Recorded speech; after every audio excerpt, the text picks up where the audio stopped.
The day my husband died started like any other. Alex kissed me goodbye, his laptop bag slung over his shoulder as he headed out for a business trip to Singapore. "I'll call when I land," he promised. "Love you, Sophie." Those were the last words I heard from him. Or so I thought. I'm Sophie Chen, and at 32, I became a widow. At least that's what everyone believed, including me. The call came at 3 a.m. Mark, Alex's best friend and business partner, could barely get the words out through his sobs. The private plane they chartered had gone down somewhere over the Pacific. No survivors found. I remember sliding down the wall, my legs unable to hold me up as the world spun around me. Alex and I had been married for 7 years. We'd been trying for a baby. We had plans, dreams, a future that vanished in an instant. The shock didn't truly wear off until I tried to access our bank accounts the next day. "I'm sorry, Mrs. Chen," the bank manager said, his face carefully blank. "These accounts were emptied yesterday morning. All transfers were authorized with the correct passwords and authentication." I stared at him, uncomprehending. "That's impossible. My husband, he died yesterday." The manager shifted uncomfortably. "According to our records, Mr. Chen personally authorized these transfers at 9:43 a.m. yesterday, before his scheduled flight." The numbers on the screen swam before my eyes. Our savings, our investments, our retirement accounts, all gone. Over $3 million vanished just hours before the plane went down. I walked out of the bank in a daze, my mind refusing to connect the dots that were becoming clearer with each passing minute. Alex had always handled our finances. He was the successful investment banker, while I taught kindergarten. I trusted him completely. That trust started to crumble as more details emerged. The private plane company had no record of Alex or Mark booking a flight. Our house deed had been quietly transferred to a shell corporation 2 months earlier. Even our safety deposit box had been emptied. "There has to be some mistake," I told the detective assigned to the case. Alex wouldn't. He couldn't. But he could, and he did. As the investigation unfolded, the truth emerged in painful fragments. The plane crash was fiction. Mark wasn't even in the country when he made that tearful call. Phone records showed he was in the Cayman Islands, where millions in cryptocurrency had been moved through untraceable accounts. My husband hadn't died. He orchestrated an elaborate disappearance, taking everything we built together. The worst part was the evidence of planning. Security footage showed Alex making multiple visits to a storage facility in the weeks before his death. Credit card statements revealed small purchases of camping gear, survival supplies, and burner phones.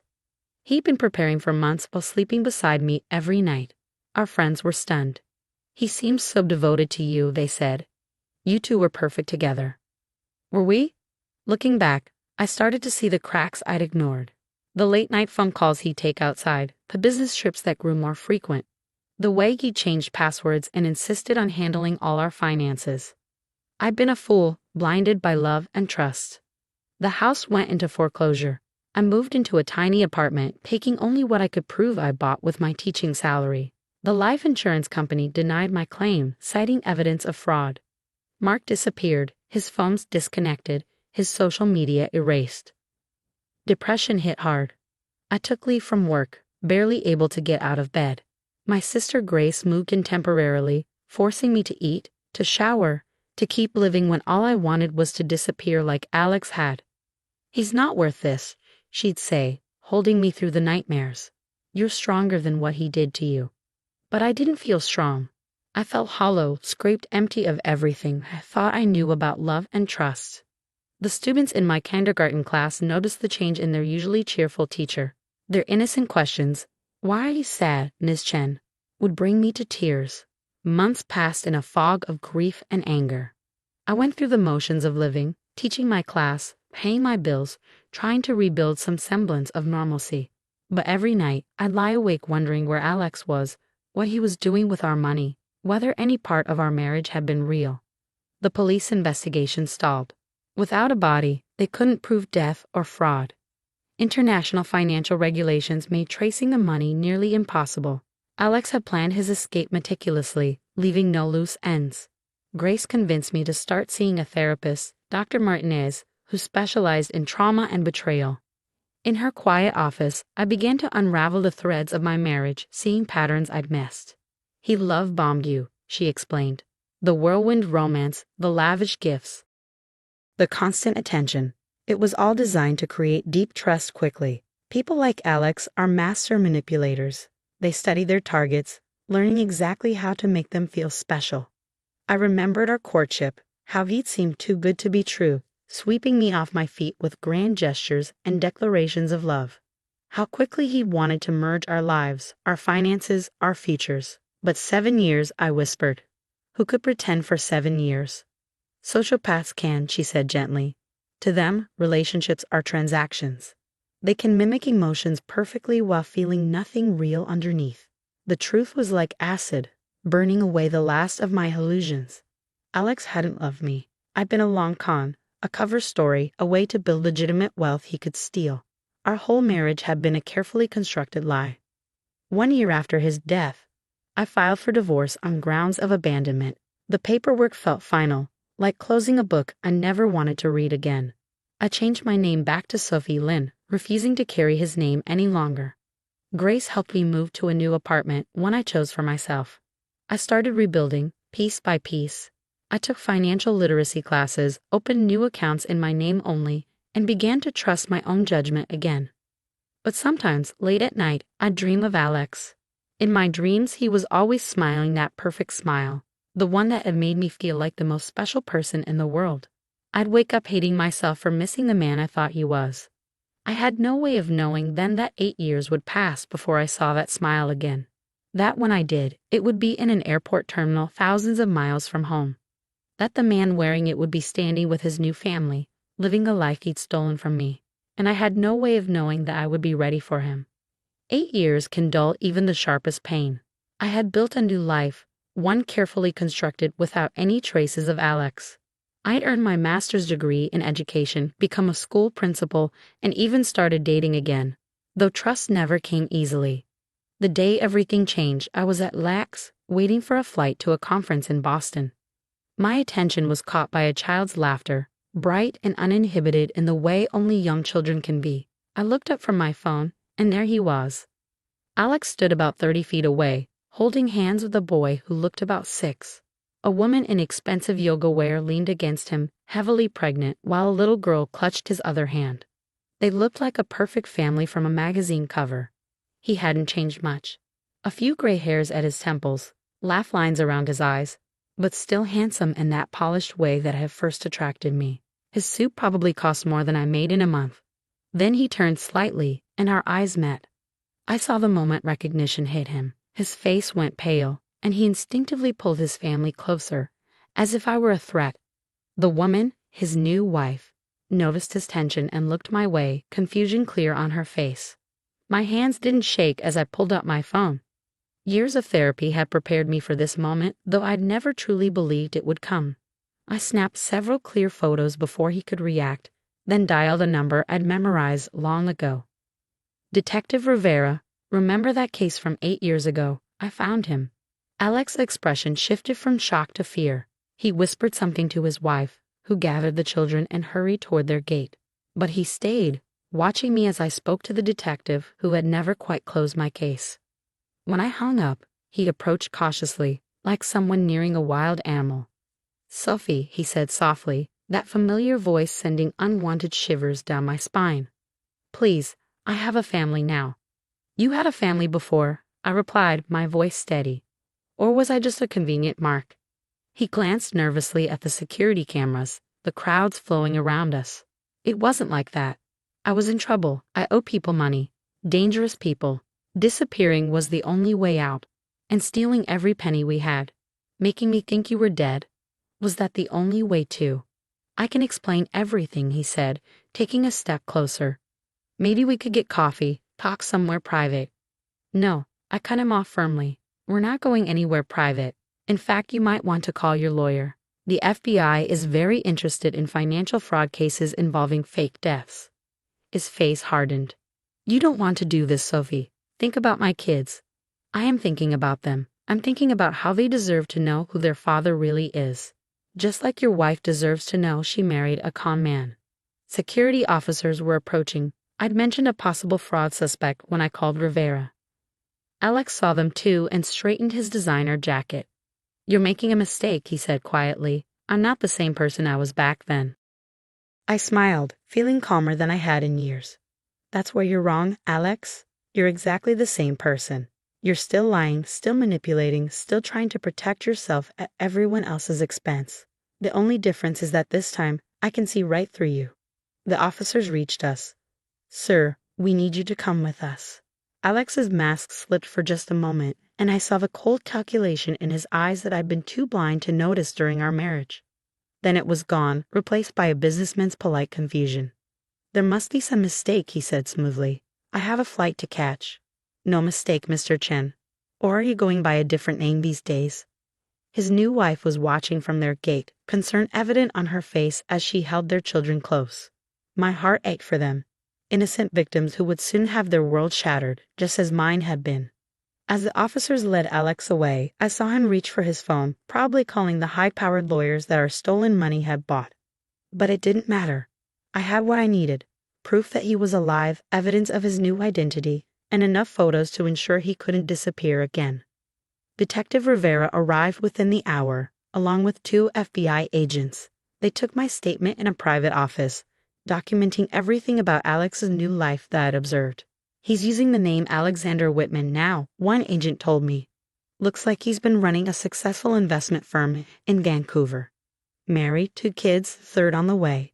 On paper, he's the perfect citizen." "He always was good at appearances," I said. As I watched them coordinate with Canadian authorities, I felt a strange mix of emotions.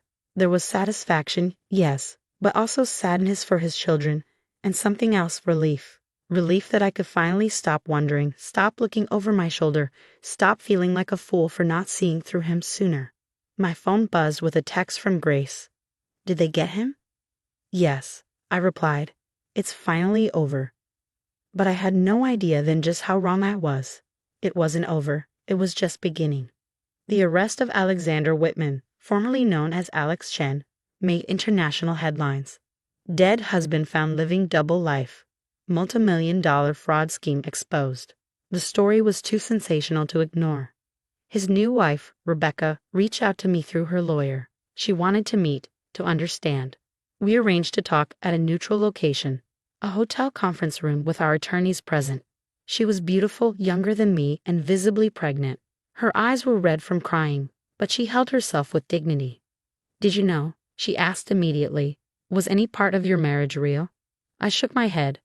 I'm still asking myself the same questions. I thought we were happy. I never saw it coming. She broke down then, her composed facade crumbling. 7 years, she sobbed. "We've been married 7 years. Our children." What do I tell our children? The parallel wasn't lost on me. 7 years of marriage before he destroyed everything. I wondered if he planned to disappear on her too, eventually. The legal proceedings were complex, spanning multiple jurisdictions. The FBI uncovered a web of financial fraud stretching back decades.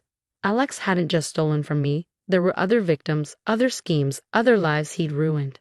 His firm in Vancouver was built on stolen money and fake credentials. Clients' investments had been mismanaged, funds diverted to offshore accounts. The total amount stolen was staggering, over $50 million. Mark, his old friend who had helped fake his death, was found in Thailand and extradited. He broke down under questioning, revealing everything. The plan had been in motion for years before Alex died. They had set up shell companies, established false identities, created an entire shadow financial network. I testified at the trial, facing Alex across the courtroom. He looked smaller somehow, his expensive suits replaced by prison orange. The confident mask was gone, replaced by desperation as the evidence mounted. "Please," he begged when given a chance to speak. "I did it for my family. I needed to protect them." "Which family?" the prosecutor asked coldly. "The one you abandoned or the one you lied to?" The verdict was unanimous, guilty on all counts. The judge showed no mercy, citing the calculated nature of his crimes and the devastating impact on his victims. 25 years, she pronounced. No possibility of parole for 15. Rebecca divorced him immediately. We developed an unlikely friendship, supporting each other through the media circus and legal aftermath.